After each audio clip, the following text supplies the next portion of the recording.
All right, welcome to the Aioli Para podcast with MM.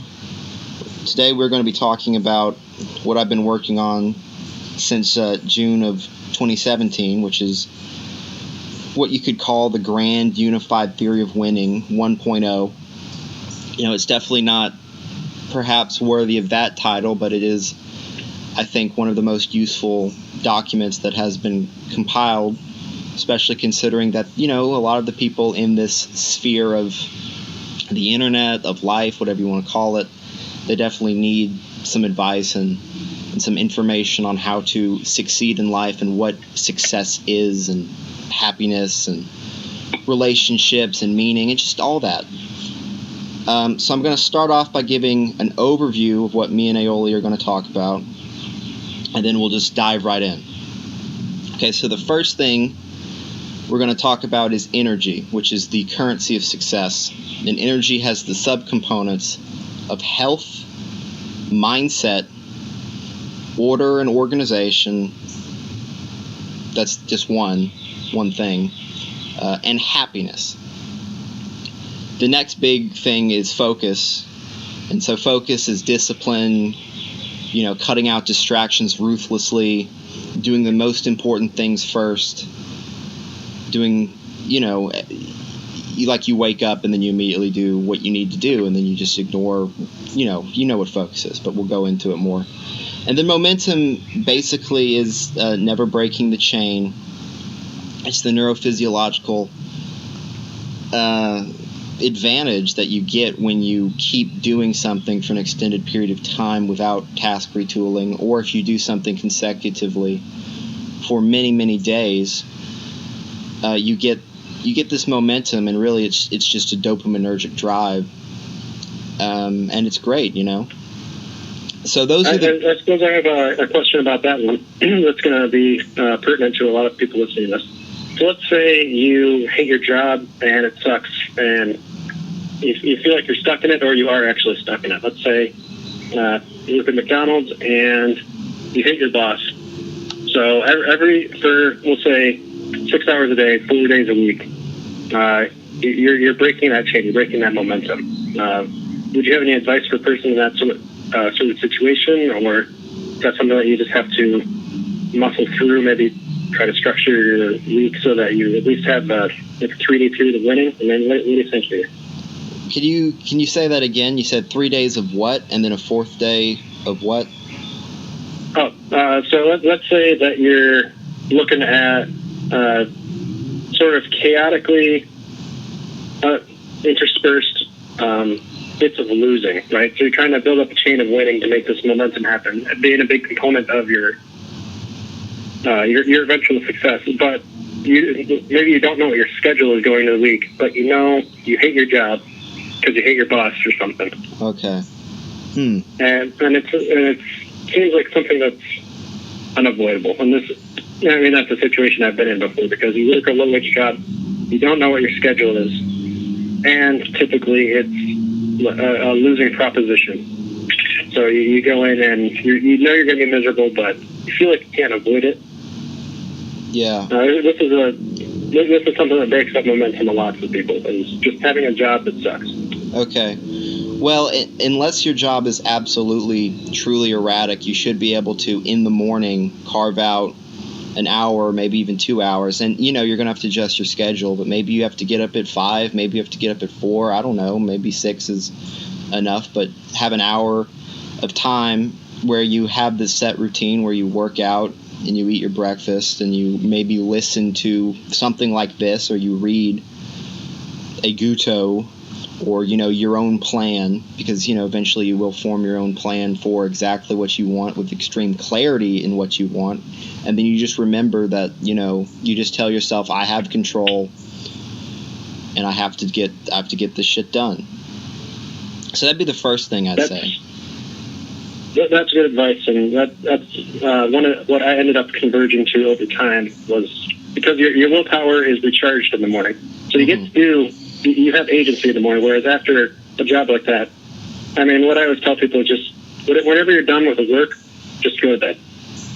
If your life sucks that much, just go to bed, and then you can wake up really early or whatever, just structure your sleep schedule so that you have the maximum amount of time in the morning, like before work. Right. Yeah. Like, don't stay up watching cartoons or wasting time. If you're tired, you're tired, so go to bed. Mm-hmm.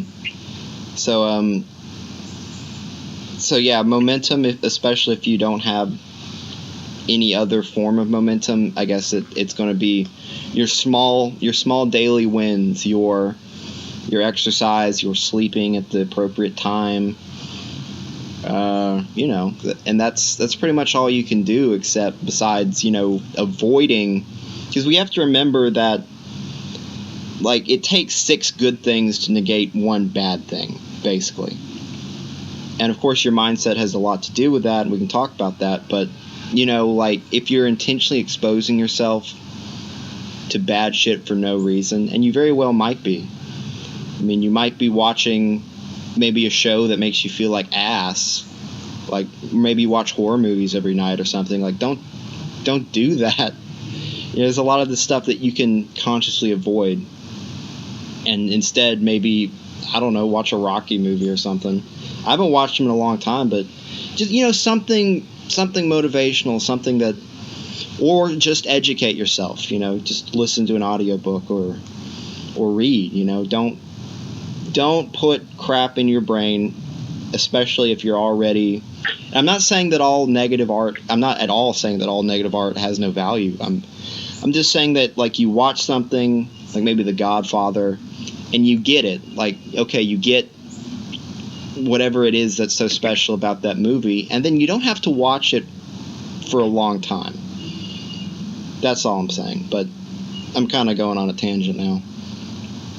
Yeah. If I can summarize really quickly what you were alluding to, the comment about mindset.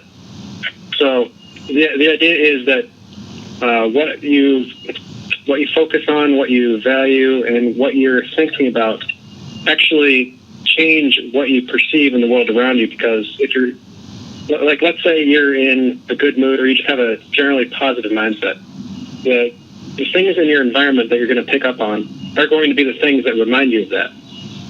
Yeah. Similar to the way, if you're thinking about the color red, the things in your environment that are red are going to stand out more to you in your field of vision, and you're going to see them very easily and very quickly. So that's going to be what you process more of. Mm-hmm. So there's a positive feedback loop involved in that. Yeah. If you're trying to hack that system to get more of a certain sort of mood, more of some sort of ideal that you're working toward, it actually structures your perceptions. Yes. And I'll very quickly say that it also has a massive impact on your relationships. Because, and this is a big reason why, if you're a depressed person, people don't want to be around you, and you could be doing many things right, but human brains have, and if you have Asperger's, you don't have the reciprocity, so you don't understand this as much, I would think, but you have the mirror neurons, and so when somebody's around you and you're in a bad mood, or you're depressed, you don't even have to. You can be as positive as you want, unless you're really, really good at faking it.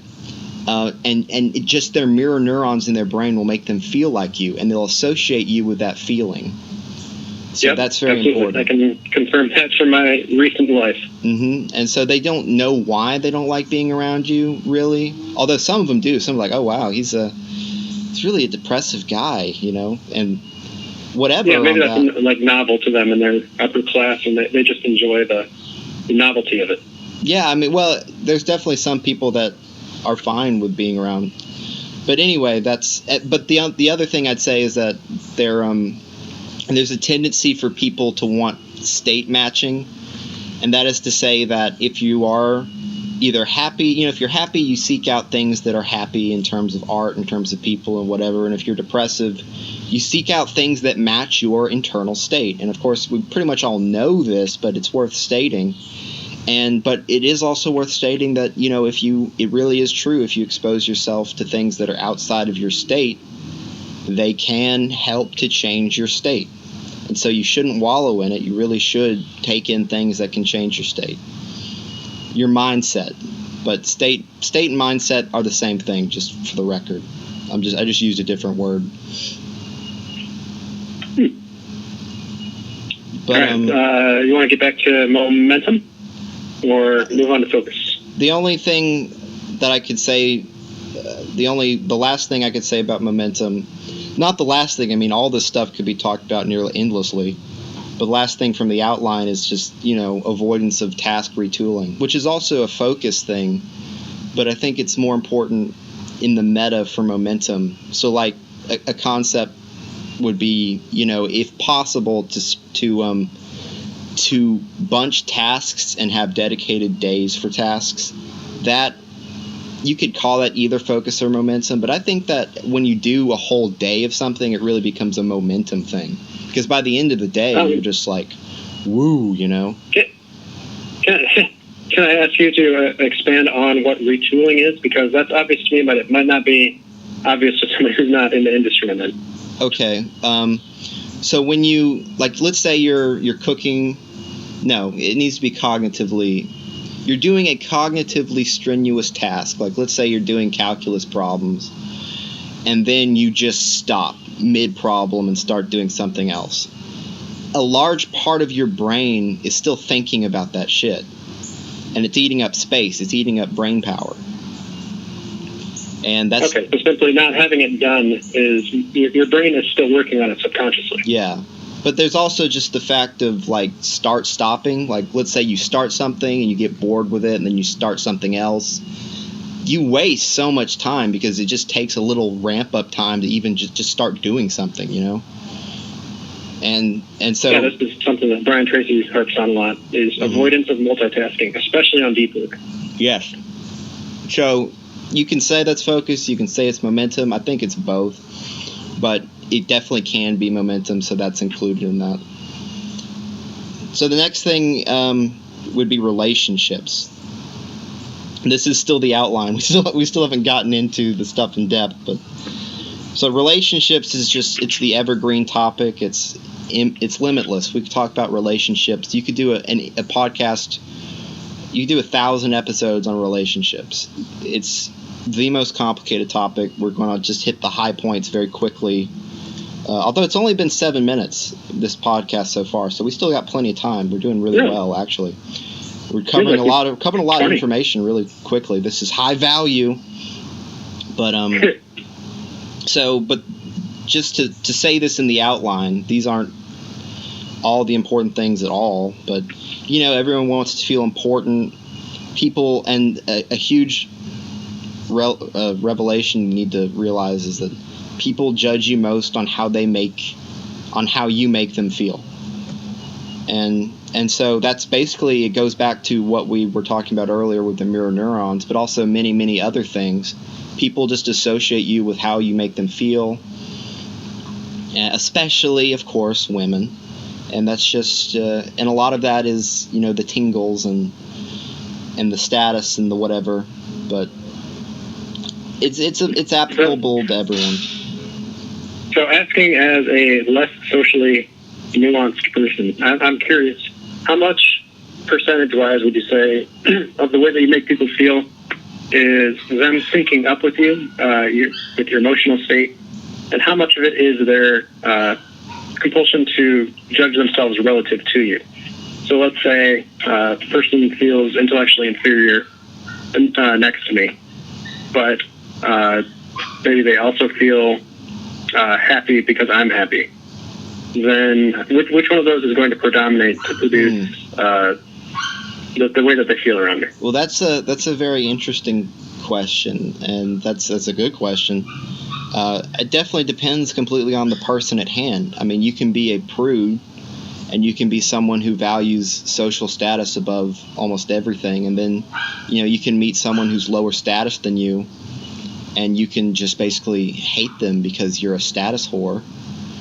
But there'll be people who are high status who meet someone who's low status, and they're completely fine with it, and but I'd say similarity of all kinds definitely builds that connection. And it's been shown in science that people that speak, and they get that report going really well, like really, deep dive, their brains really do sync up. The brain waves start looking kind of similar.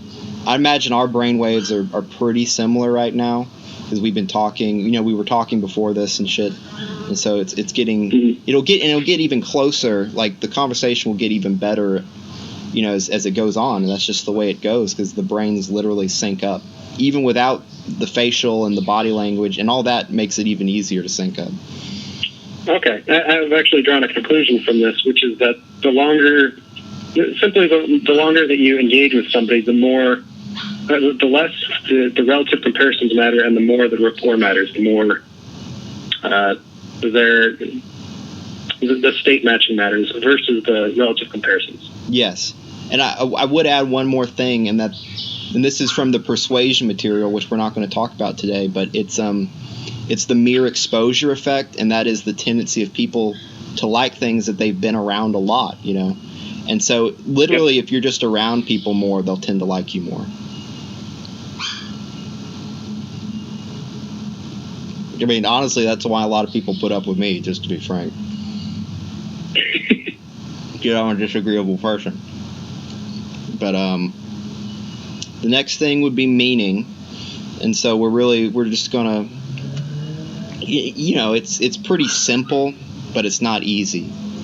I was really surprised that I've actually had most of my questions in regards to meaning answered, because it seemed like one of those things that would be boxes within boxes to infinity. That's how I thought of it like 2 years ago, and it's really not. I mean, it's fine, Yeah, it's not these insoluble questions that no one has ever asked before. And as it turns out, it's more. It's not people being more disingenuous about it. Mm-hmm. Yeah. There is actually truth out there in simplified form, and maybe you could expand upon it, but it's not like you can't find the answers to these existential questions. Yeah, I mean they're and many of them repeat over and over. I mean, like, although there'll be some little disagreements, like the Tao Te Ching will say take the least possible action to achieve a good, whereas Christianity would be like do everything you possibly can to achieve the good.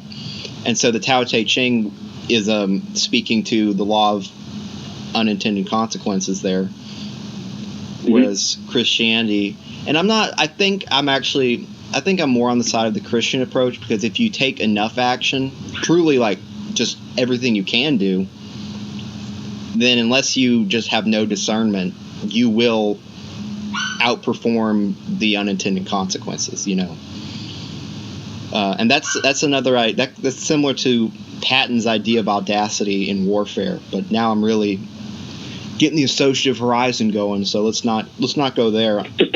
But so that's meaning. We'll go more into that. And the last thing is health, which is really honestly the simplest one, but I think probably it's honestly probably the hardest one for me, because health is food's so good. Food is good. And but health is pretty. It's my problem now is laziness. Is laziness? I'm actually really good about eating, right? But I'm very poor about exercising right now.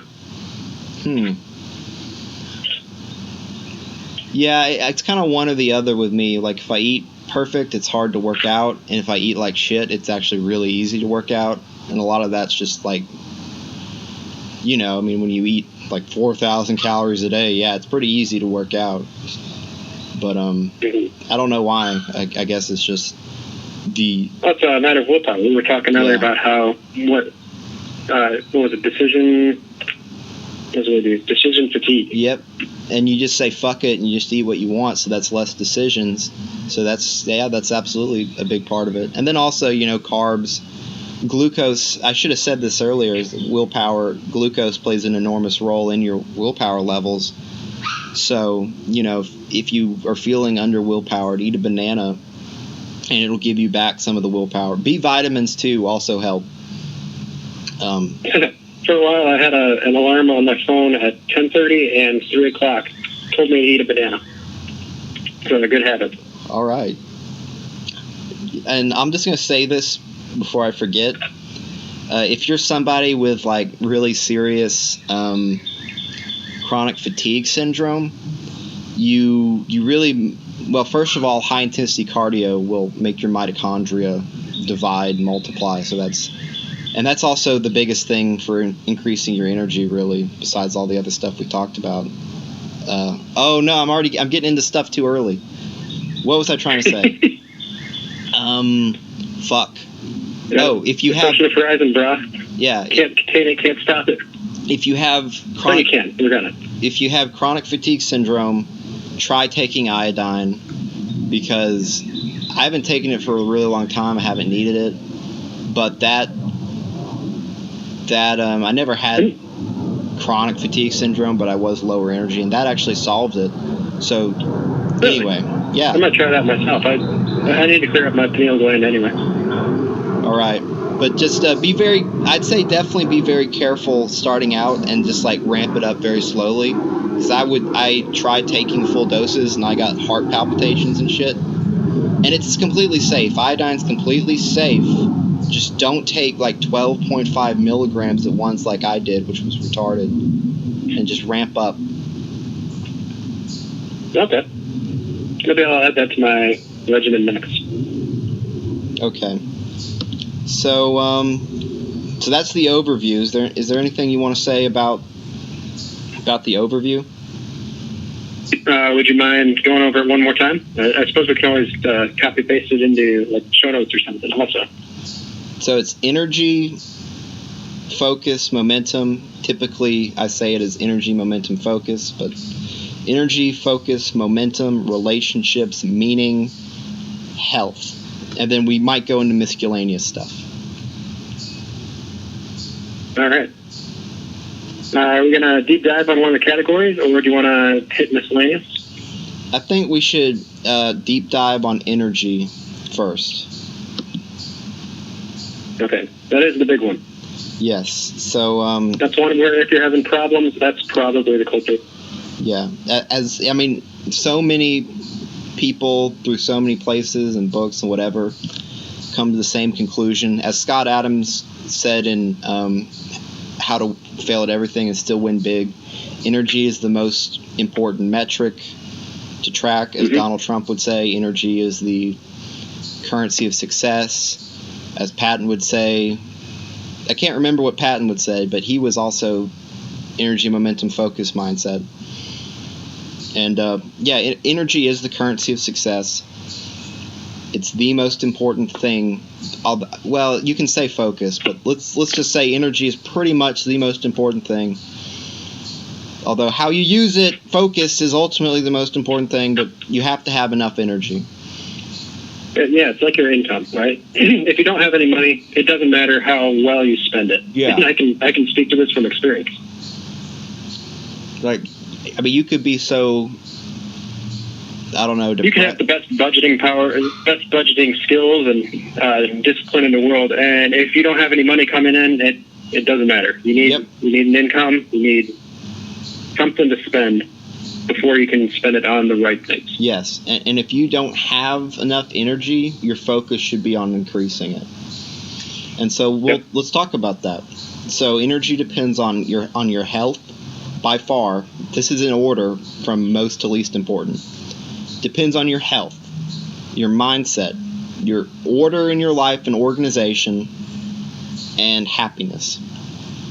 Health is by far the most important. So the basics are get enough sleep, get high intensity cardio because it actually makes your mitochondria fucking divide. Lift weights, take B vitamin, zinc, vitamin D, magnesium, and eat medium glycemic carbs like bananas, and get enough calories. That's vital too. You can't cut too much at all, but never less than 2,000 a day. Never go below 2,000 if you're a man. Even if you want to lose a ton of weight, it's just not worth losing the muscle, so don't go below 2,000. Right. If you want to lose weight and you have an energy problem, what you need to do is get more exercise. And worry about that first. Get the energy up, and then you can actually get to work on losing weight. Because you're going to need the extra willpower from it, too. Mm-hmm. Why don't we go ahead and talk about... I know that I subdivided health into its own section, but let's just completely get health talked about and done right now. Okay. And can I a quick tangent on that? a lot of times the problem people have with weight is related to sleep disorder. So I would challenge a person to try to stay overweight while getting 10 hours of sleep a night. Like if you actually did that, you would lose a surprising amount of weight. So even though it's not always practical to be getting that amount of sleep, you need to be getting enough. I agree completely. The only thing that I would say to that is that if you are overweight, you can get sleep apnea, and then then you basically need 10 hours to be normal, and so you won't lose weight if you get to the point of having sleep apnea. My family just kind of has it. It sucks. So that's why I need to lose a lot of weight, to be honest. I'm not like horribly out of shape. That's sleep apnea. Yeah, because like I get 10 hours of sleep and I feel like how I feel if I got 8 a couple years ago. So okay. Do you have to do the CPAP and all that? Oh no, it's not like serious, but I definitely notice it. It's got to be something. That's what it is, because my grandfather had it so bad he had to get, and he's not like super out of shape or anything, but it's just we have this small nasal passages and crap, and so he just had a surgery to kind of remove some of the tissue, and now he sleeps fine. Okay, but before ending this tangent, which we need to do, I got to know, curiosity, is this the super genius grandfather or the other side? This is super genius one. Huh, fascinating. All right, so we're gonna go through all of health. So diet. Is there anything you want to say about diet before we really get into it? I would like to make one correction to the sort of emergent consensus on the internet, which is basically variations of paleo and Atkins, right? Mm-hmm. Which is it is going to depend somewhat on the sort of job you're working. If you're on your feet and burning 2,000 calories a day, then you need a lot more carbohydrates than most people would recommend. But if you're sitting on your butt and doing nothing, say you're doing cerebral types of work, then you need to cut the carbs. That's all I got for that. That's good. That's good advice. So the overview of diet, and I guess this is all we'll say about diet. We don't need to go autistic with all this stuff, but the first thing is that you need to avoid as much sugar as possible. Sugar really is just the worst thing for you. And this includes fake sugars. And this includes stevia, at least for men. I'm not sure about women. Stevia is incredibly estrogenic. I don't know of its neurological effects, but all of the other fake sugars, like aspartame, which, devolves into aspartic acid in your brain, which is horrible for your neurons. Just like MSG, turns into raw glutamic acid and not L-glutamic acid, which is horrible for your neurons. Anyway, avoid sugar, avoid fake sugar as much as you possibly can. It's really, it kills your testosterone. When you ingest sugar, it literally lowers your testosterone, increases estrogen. It's that if you don't remember anything else from the health section of this besides do high intensity cardio and lift weights, it's avoid sugar. It's just horrible. The next thing is poison. It's fucking poison. And one more thing about sugar. It literally changes the expression of the D3 dopamine receptors in your brain to make it basically reduces your willpower. And maybe you've noticed this before, like you've been eating really well and then you like have a milkshake and then suddenly you're like, oh, fuck it, I can eat a pizza. Well, you know why? Because sugar actually reduces it, and I know it's a carb, so it's going to increase your energy, your willpower in that sense, but it actually changes the expression of the dopamine receptors in your prefrontal cortex from, I believe, D3 to D2 dopamine receptors, and it makes it harder for you to, make decisions. Yeah. Especially good decisions. Mm-hmm. It probably increases your decision fatigue a lot. Yeah, I think it's sort of like the same thing with, like porn. It just floods your brain with so much dopamine that it down-regulates the receptors. That's my guess, I'm not sure, but that's probably a pretty good guess. Okay, So the next thing would be to avoid simple carbs. Just because they're bad for you, the incredible insulin response is going to make you fat. Gluten will destroy the mucin layer of your gut, which we'll explain. I'll explain it right now. Let's just do it one at a time. This is another and this is also why you should avoid all dairy except butter. And I hate this one, but it's true.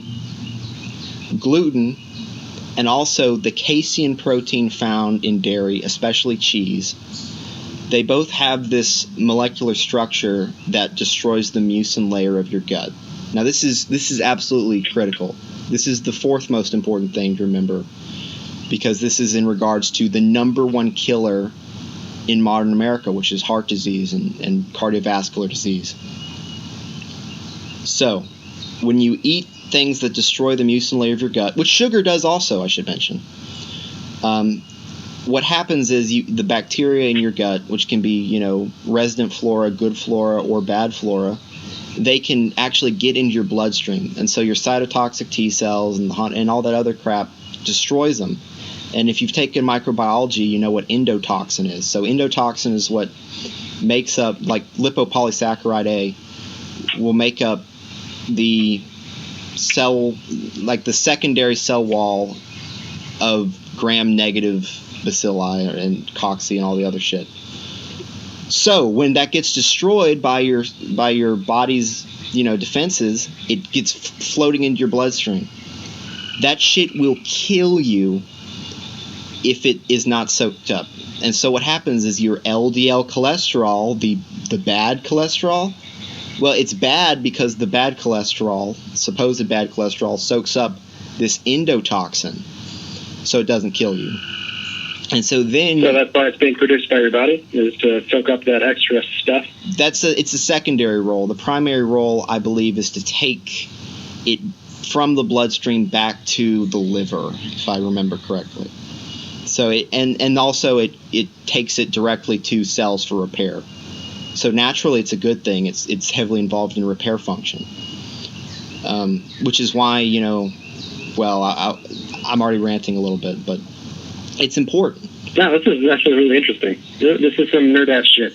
Yeah. Oh, okay. Well, anyway, but your body doesn't know that, like the bacteria. I mean, they know that the cells can't tell, right? They just detect the endotoxin. So your body's defenses keep attacking it even when it's bound to the LDL. And so what happens is, your white blood cells collect on this LDL cholesterol, and then the platelets get stuck in it. And so then you have plaques, and then eventually these plaques can form blockages in your arteries. This is where, this is a huge part of of hardening of the arteries, although that also has to do with the vitamin D deficiency causing misplaced calcification. But this is the most important thing. This is why your gut health is so important, because this is what's going to build up and block, the coronary artery in your heart and give you a heart attack. It'll give you a stroke in your brain, and it'll lead to heart disease. These are the number one killers in modern America, period. So I know you might say, oh, those fags who talk about gluten. Oh, no, bro, it's not a joke. It's not funny. It's a serious thing. And why all simple carbs and sugar contribute to this, and not just ones that contain gluten or gliadin or the milk protein, casein. The others contribute to it because they increase the amount of negative bacteria in your gut, which is bad in two ways. It's bad because, the bacteria in your gut make most of the neurotransmitters for your brain, which, hey, that sounds pretty important for your mindset, your mood, and your energy, and your overall health. But also, what happens when your gut is punctured by sugar or by gluten or casein is that there's more bacteria in your gut to spill into your bloodstream, leading to more endotoxin, leading to more binding, leading to more, artery shit. So you would start to see a bit of a vicious cycle at that point? Yeah. So you're starting to see serious health problems at the point when Mucinega's gone? Mm-hmm. And this is a concept. The overall concept of this is that inflammation is the root cause, because this is another thing that's going to happen, is massive inflammation. And inflammation is the root cause of most chronic diseases. Inflammation is, it's necessary for you to fight off things, but when your entire body is inflamed, it's absolutely horrible. And that's what's going to happen. You're going to have systemic inflammation. And also, systemic inflammation is massively involved in depression. And so all this stuff is really involved in depression. So I suppose if you're depressed, then the first thing you got to do, first thing is always to fix your sleep. But that's also going to be dependent on things going right, because you can have sleep problems that are preventing it. But I suppose one of the biggest things you can do is just switch your diet. Yeah. And I will quickly say that there's a whole rabbit hole in regards to schizophrenia and diet, which is not talked about, and it's horrendous. I've thought about talking about it for a really long time, but I just never have. But especially the milk proteins, the A2, like you've seen in the supermarkets, they have the non-A2 milk. It's this trendy thing. I haven't seen it. Well, it's actually really serious, and that's because A2 protein has a mutation in it that leads to histamine, and as you know, histamine is it's put out by your body's basophils. Something about allergies. Yeah, for allergies and stuff, and it's inflammatory. So normal milk is literally just naturally inflammatory. And yeah, I mean, just straight up, it's inflammatory, and it also has a lot of sugar. So that's another reason besides so it's got casein, it's got sugar, and it's got histamine. So it's bad shit. I know milk and you know why milk's so good besides the sugar and the fat, and it just naturally tastes good? It's also got casomorphin in it. So casomorphin degrades into morphine in your brain. So it's literally got morphine in it too. So it's just completely addictive, especially cheese. But God, I can't even remember where this started. There's so many layers now. Associative horizon has its limits, but avoid this stuff. So to put it simply, avoid sugar, avoid simple carbs. Let's move on to the next thing. Do you want to talk about what to do instead of entirely what not to do? Because yes, we'll talk about people are thinking, like, what does a generic meal plan that's good actually look like over the course of a day? Well, I understand just how important simplicity and ease of doing shit is. Like, things have to be easy. That's a big reason why people eat crappy food, because they can just go through McDonald's and get it. And that's why I understand that bananas are not an ideal solution because of the fructose, which, by the way, fructose has to be processed by your liver just like alcohol, and it can help contribute to fatty liver disease, which is, by the way, another one of the things that it's a new thing. It's sort of a new thing, and you're going to hear about it in about 10 years as the biggest epidemic in America is going to be fatty liver disease. My father, he sees these people come in, they get scans, he's a radiologist. Almost everyone in North Alabama has fatty liver. It's so epidemic. Oh. People in their 20s have it. It's ridiculous. And you don't have to even be obese. You can be skinny fat and have fatty liver. It's insidious, it's horrible, and there aren't going to be enough livers. So anyway, I understand that the amount of fructose in bananas is not ideal, but the convenience does make up for it, and they actually are middle of the road in terms of glycemic index. They're actually lower than sweet potatoes on the glycemic index. So your body, the sugars. Did you say they were lower than carrots too? Yeah, and that's really a surprise. It's true though, and of course everyone responds differently in terms of the glycemic index. But on average, yes, carrots are actually higher than bananas. Bananas got a lot of fiber in it. Just, that's straight up. So, but the amount of fructose in bananas is enough that a significant portion of it, if you have healthy gut bacteria, they can turn a decent amount of that fructose into glucose. so you don't have to worry as much as you would think, but you don't want to be eating like 10 a day. I'd say six bananas a day. Oh, wow. That's how many I eat. And that's, 6 times. Thought I was hardcore. That's 125 grams of carbs, so unless you're doing something really physically active, you don't really need more than 125 grams of carbs a day. So that's one solution. Or sweet potatoes are another solution if you are really concerned about the fructose. Bit less convenient, but probably a bit more tasty. And other than that, there really aren't any simple solutions for the carb thing. You can eat a ton of vegetables, and your body will convert enough of those carbs to give you energy. But it's just but that starts to become a cost issue too. Yeah, I mean that's some serious vegetable eating. And if you're eating carrots, you might as well just be eating bananas. So that's the carb stuff. Oh wow, we spent 15 minutes talking about carbohydrates and sugar. But it's important, so remember that stuff, dear listener. Yeah, and the nice thing about that stuff is it's relatively easy to practice.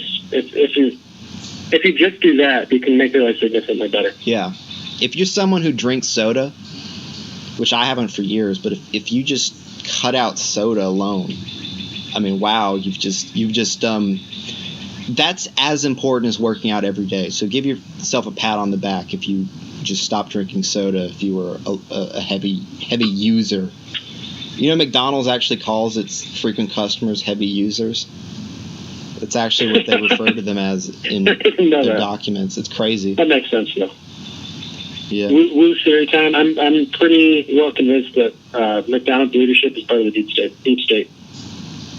I mean, definitely. Kind of like what you would expect with IBM or something. That's definitely because, it could just be massive, the fact that they have so much money and then the lobbying and stuff. But we have to keep in mind that the reason why this stuff is so cheap and healthy food isn't, well, there's two reasons. One is the massive subsidy by the government. And that's really it. I mean, it's not natural that this stuff is so cheap. Turning bushels and bushels of corn into high fructose corn syrup is an inherently, that's incredibly inefficient, that's so much corn just getting turned into syrup. But of course there's an economic reason. There's an economic reason why, grains are so valued and their products are so valued. It's because they last, They last a long time. They can be used to trade. You can trade with other countries with them. You can't send 3 million pounds of broccoli to Siberia, and it still be good. I don't think. But you can you could just, they're frozen, but it's innately perishable. You can put... Yeah. You don't have to refrigerate. You can just put a grain on the shelf. Mm-hmm. You can just put it in a massive silo for 5 years. Or, put it in a box of cornflakes, you put that on the shelf, it'll be good in 3 years. Yep. So, there are reasons why all this crap is happening. But I would imagine that there's also been some dirty shit behind the scenes to make it happen. And I'd imagine that the pharmaceutical companies aren't opposed to massive numbers of Americans thinking that they need their products or really needing their products, Oh. And that's just the sad thing. That's just the sad thing is that, these big pharma, big ag, these really are horrible, evil people. Yeah. Overwatch theory comes from observing McDonald's hierarchy. That's what I generalized it from.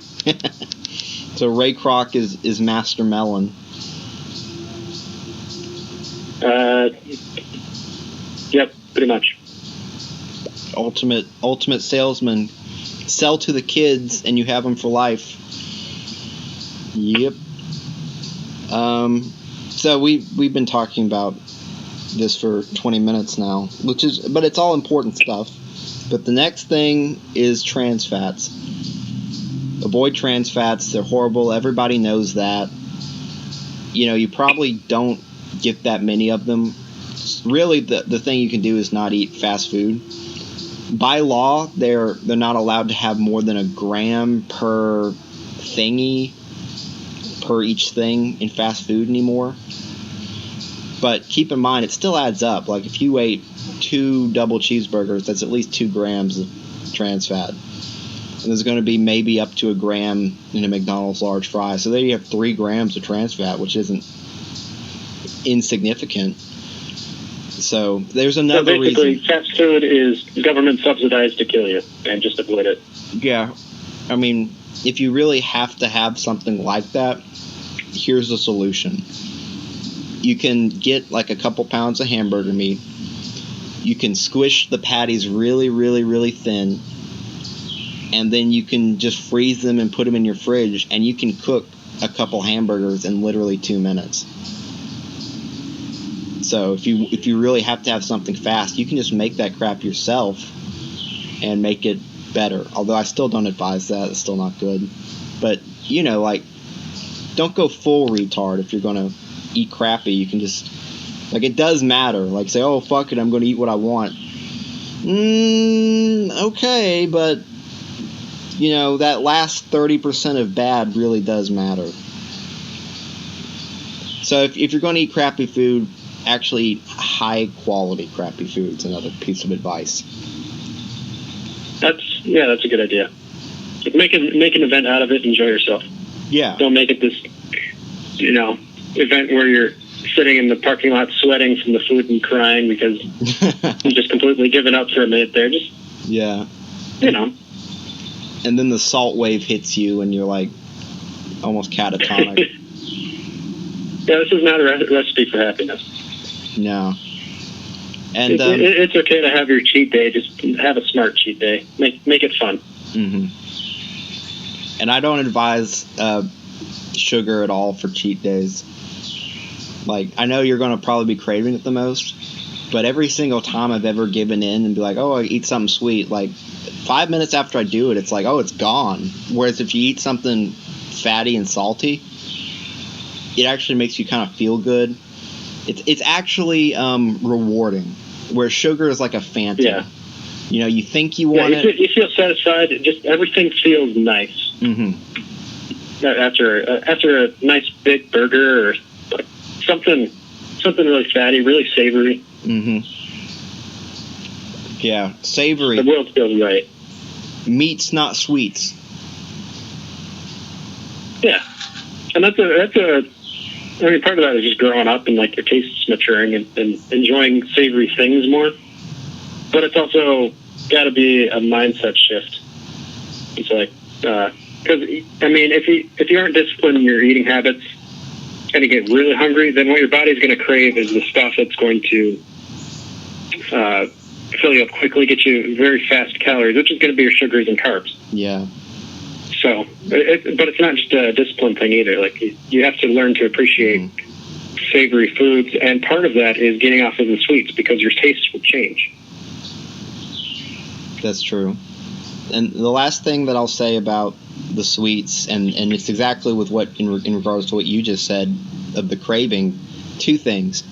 Fructose, because it has to be processed by your liver, you don't feel full when you eat something with a lot of... You generally don't feel full when you eat anything with a lot of sugar, but you really don't feel full when you eat a lot of stuff with fructose, because it doesn't actually hit your bloodstream as fast as you think it will, because it has to be processed by your liver, so you don't really feel the effect, and then you eat more.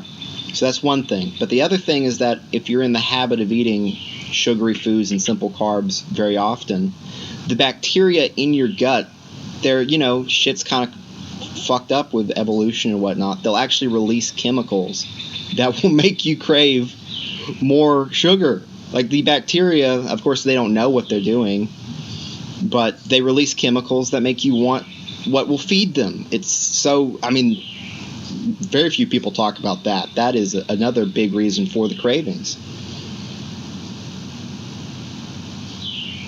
I had no idea that was the reason. That's there's many reasons for the craving of sugar and these things. But I have noticed that if you try to eat just a scoop or 2 of ice cream, you always go back for that second.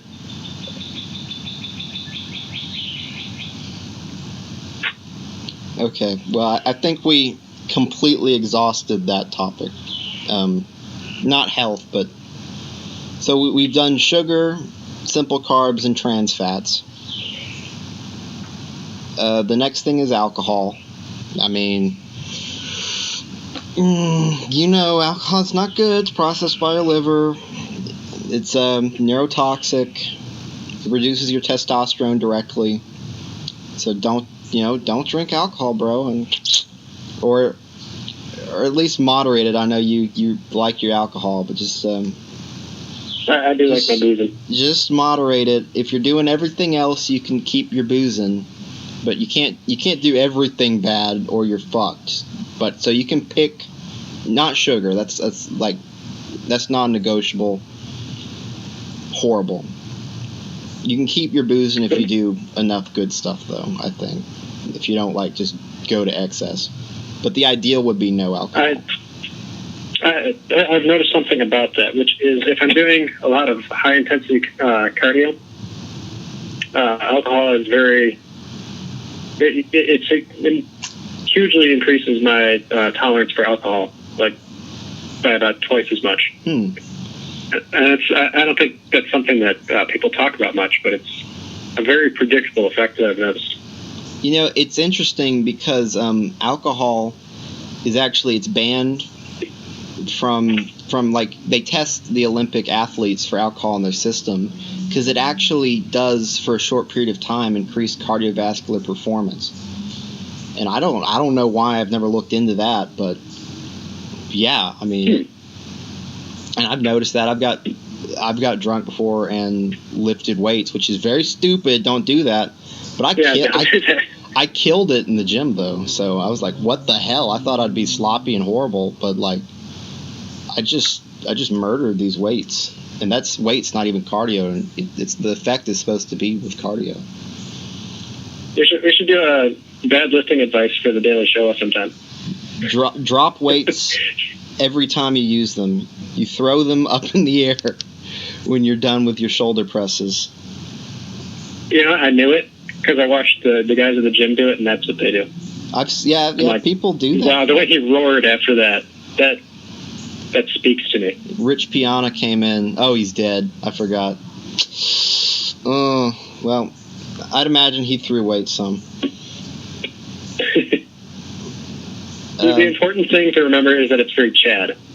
Yeah, if you're Chad, you throw your weights, and if it hurts anyone that they hit, they were so weak they were going to die anyway.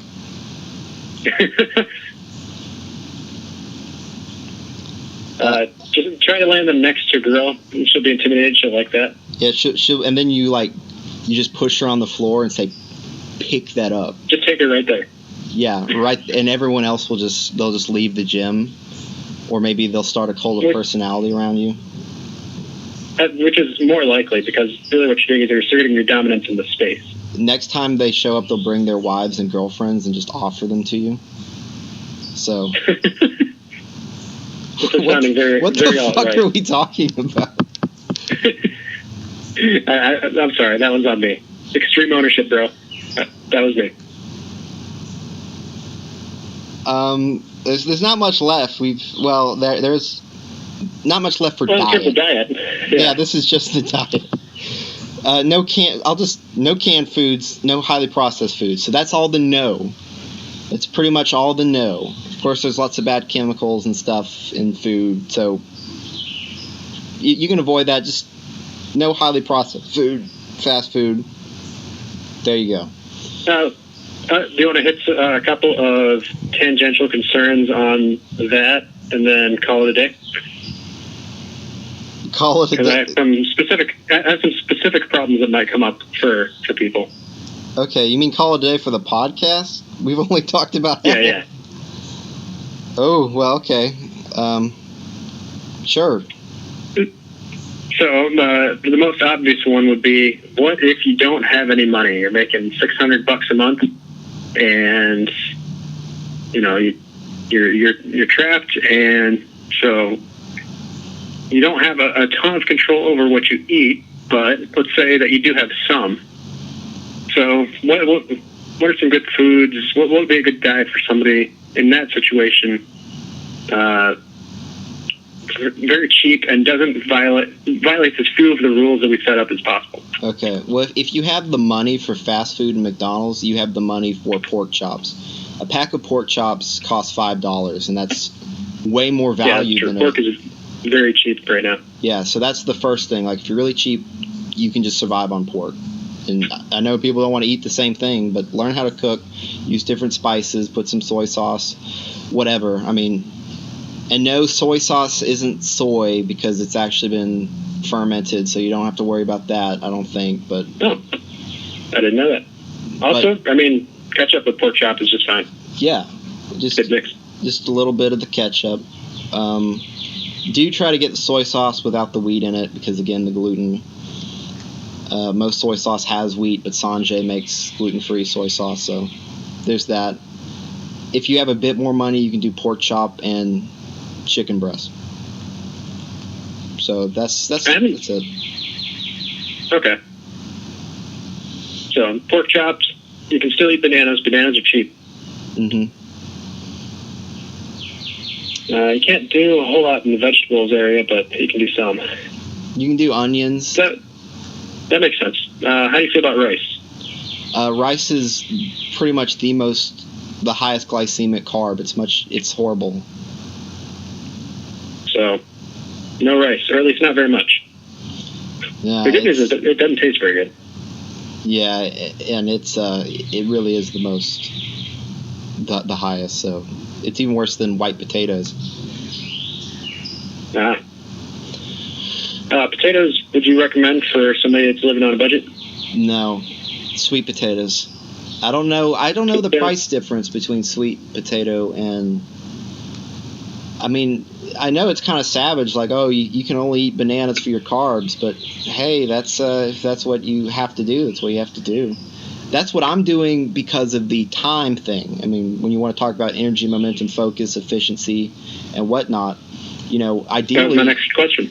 Yeah, I mean, what do you do if you just don't have a lot of time? Well, that's really what this is structured for, above all else. In fact, the plan, because I'm about to start at a college that's not a community college, and I looked at my schedule. I don't have the ability to cook a lunch or get a lunch that's healthy. So, I was going to do protein shakes, but then I looked into the protein shakes, and no, that's not healthy at all. I could talk about that, but that'd take a little while. So just short version of that is that there's free glutamic acid, which again is neurotoxic, and aspartic acid. Mm-hmm. So it's not good. And maybe you've noticed if you've had a big protein shake, you get a headache.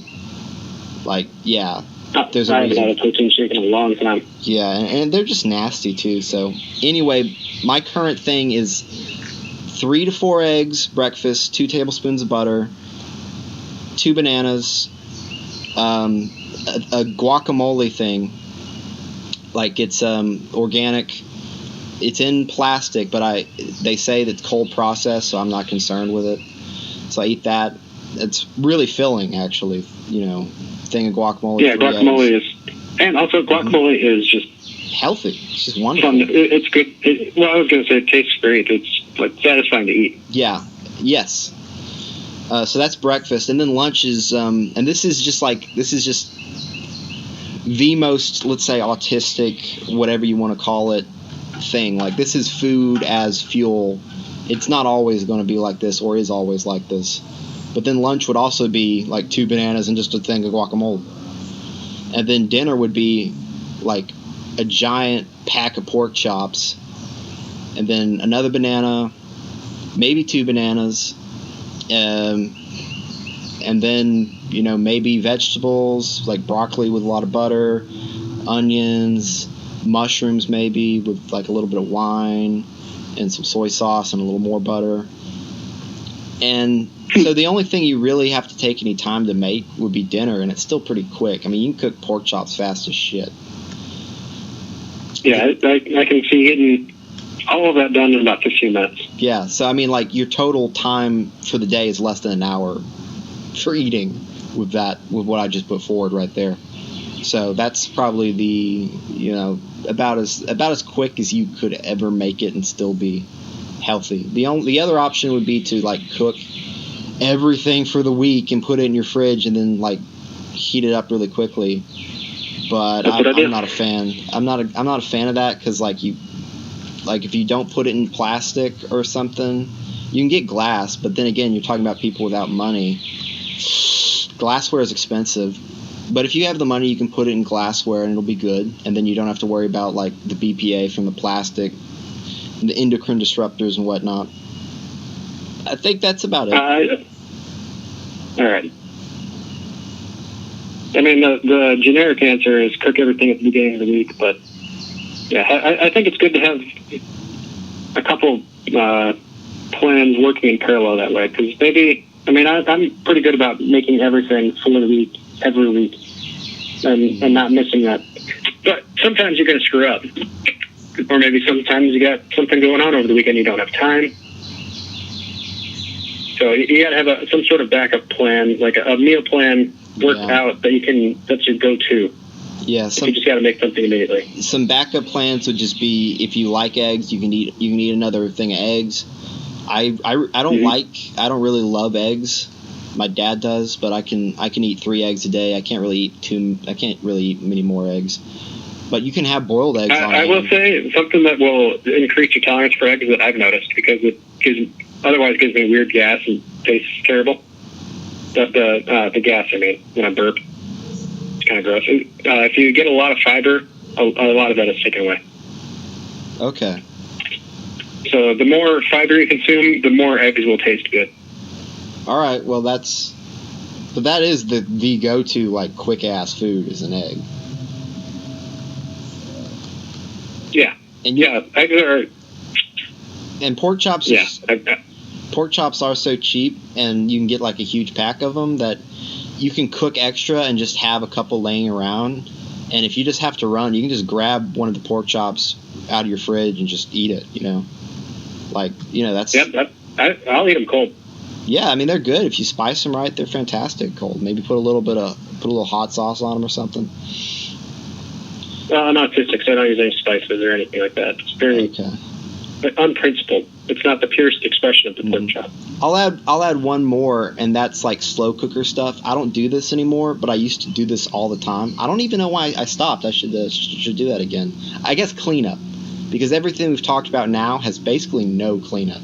It's insanely easy. You just like scrape your stainless steel pan for 30 seconds, and it's clean. It's so easy. But a slow cooker with like chicken wings or just a roast, that's another good option, and it's not exactly it's not time consuming by any measure to clean, but it's just not 30 seconds to clean. Yeah. All right, you wanna call it for podcast wise? Sure. All right, this is good stuff. We could probably deep dive on something else some other time. Put together some notes. Should be good. Yeah. So we were going to get through everything, but as we discovered, it's really not exactly possible to hit all this stuff. In writing form, it would be. I just put it all out, but yeah, it's you can't exactly talk about energy, momentum, focus, health. We didn't even get through the end of health, which is a subcomponent of energy, along with mindset, order, and happiness. So we literally got through like 7% of what was aimed for, but it was so in depth and so valuable that it doesn't really matter. So I hope. Yeah, I would say it was really engaging too. So that's good. Yeah. So if you're listening to this, maybe it was rambly, but I think it's good stuff. So take some notes. Maybe me and Aioli we'll try to finish this. Maybe we can make this into a series and like finish this, because like I could rant about all this other stuff just as much as this. And so, yeah, maybe we'll do that, maybe we won't. But in any case, I'll be putting out soon with a little star next to it. the grand unified theory of winning, and it will be all this stuff laid out as simply as possible. There will be some things that will be kind of kept secret, really, just because there's some non-PC stuff that I just can't put out with, associated with me. But that is all in the final kind of thing, and I'll give that to Aioli. And, if you know him, you can get your hands on that too. But all the, baseline important stuff for winning will be given. All right? All right. That's a wrap.